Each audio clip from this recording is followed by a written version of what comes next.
Tondo adalah contoh nyata bagaimana manusia bisa bertahan dan tetap berharap meskipun dalam kondisi yang sulit. Di balik kesan kumuh dan kerasnya kehidupan di sana, masyarakatnya menunjukkan ketangguhan yang luar biasa. Gadis-gadis di Tondo tidak hanya dikenal karena kecantikan fisik mereka, tetapi juga karena kepribadian kuat dan daya juang mereka. Dan inilah Tondo.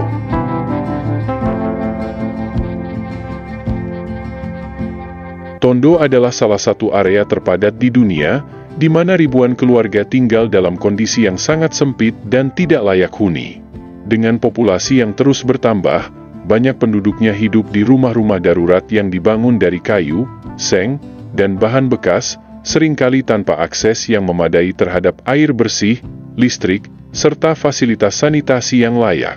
Banyak rumah berdiri di sepanjang ganggang sempit dan padat, membuat ventilasi dan cahaya alami menjadi barang langka. Beberapa keluarga bahkan harus berbagi ruang kecil yang hanya terdiri dari 1 atau 2 ruangan untuk beberapa generasi. Kehidupan di Tondo dipenuhi dengan berbagai tantangan sosial dan ekonomi. Banyak penduduknya bekerja di sektor informal, seperti menjadi pemulung, buruh harian, atau pedagang kaki lima, yang penghasilannya sangat tidak menentu. Anak-anak seringkali harus membantu orang tua mereka mencari nafkah, dan tidak sedikit yang putus sekolah karena tekanan ekonomi. Di tengah keterbatasan ini, akses terhadap layanan kesehatan juga menjadi masalah besar, dengan banyak warga kesulitan mendapatkan perawatan medis yang layak akibat biaya yang tinggi dan minimnya fasilitas kesehatan di sekitar mereka.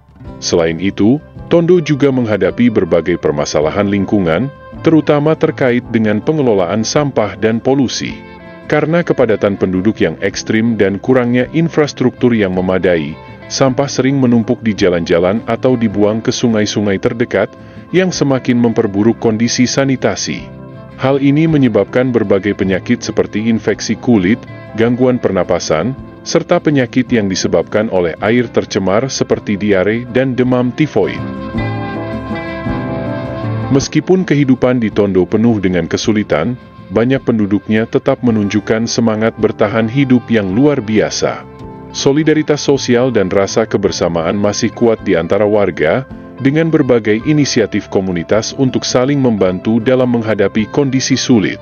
Festival Santo Nino de Tondo menjadi salah satu momen penting yang memperlihatkan semangat dan budaya warga, di mana mereka berkumpul untuk merayakan identitas dan kebersamaan mereka.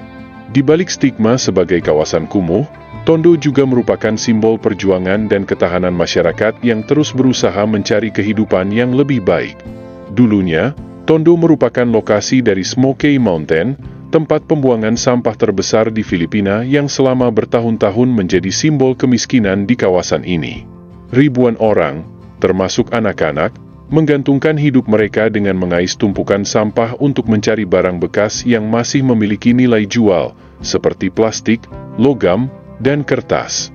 Mereka bekerja dalam kondisi yang berbahaya, menghirup udara penuh polusi dan berisiko terkena berbagai penyakit akibat lingkungan yang tidak higienis.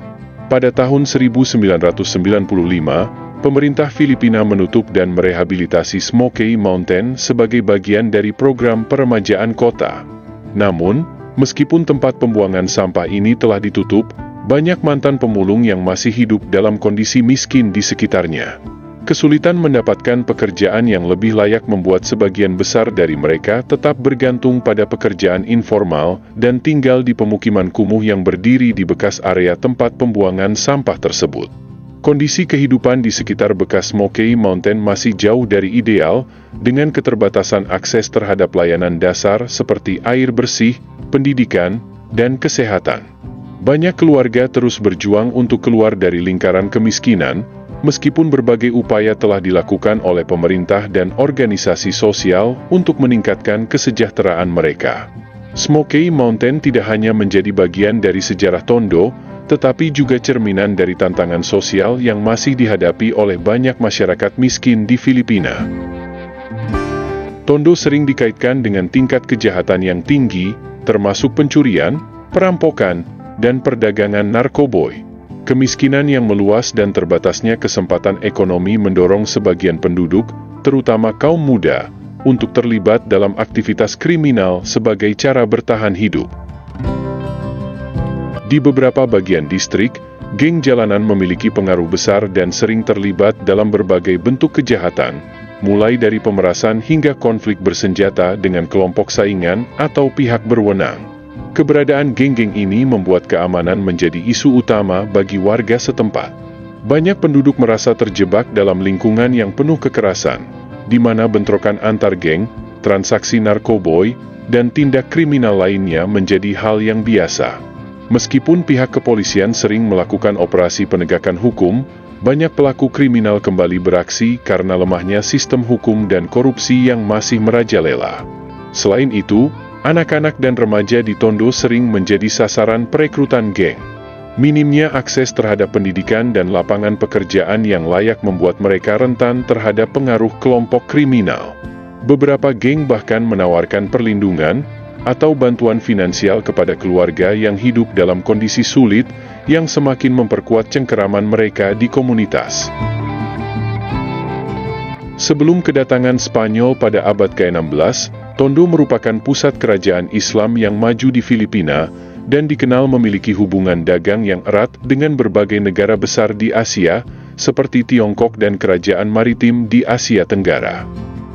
Wilayah Tondo menjadi titik pertemuan antara pedagang dari berbagai belahan dunia, menjadikannya salah satu pusat perdagangan yang penting di Kepulauan Filipina. Pemimpin Tondo disebut sebagai Lakan, yang memerintah kerajaan dengan pengaruh besar di kawasan tersebut. Lakan memiliki otoritas yang kuat dan wilayah kekuasaannya mencakup daerah-daerah strategis di sepanjang pesisir, yang memungkinkan kerajaan ini untuk berkembang pesat dalam hal ekonomi dan budaya. Kerajaan Tondo juga terkenal dengan hubungan diplomatiknya dengan kerajaan-kerajaan lain di Asia Tenggara, termasuk Majapahit, serta dengan pedagang-pedagang Tiongkok yang membawa barang-barang mewah dan teknologi baru ke wilayah tersebut. Namun, setelah Spanyol menguasai Filipina, pengaruh Tondo mulai menurun, dan wilayah ini perlahan berubah menjadi pemukiman padat penduduk dengan berbagai tantangan sosial dan ekonomi. Meskipun saat ini Tondo menghadapi banyak kesulitan, namun, warga Tondo dikenal karena semangat komunitas yang kuat dan budaya yang tetap hidup. Solidaritas sosial menjadi kunci bagi banyak keluarga untuk bertahan di tengah kondisi sulit, dengan tetangga sering saling membantu dalam berbagai aspek kehidupan, mulai dari berbagi makanan hingga merawat anak-anak satu sama lain. Di balik stigma sebagai kawasan kumuh, Tondo memiliki sisi yang penuh dengan kehidupan dan kebersamaan. Kisah kehidupan keras di Tondo memang telah menjadi sumber inspirasi yang kuat dalam budaya populer Filipina, terutama dalam film, musik, dan sastra. Sebagai salah satu distrik yang paling padat dan terkenal karena tingkat kemiskinannya yang tinggi, Tondo seringkali dijadikan latar belakang dalam karya-karya yang menggambarkan perjuangan hidup masyarakat miskin Filipina.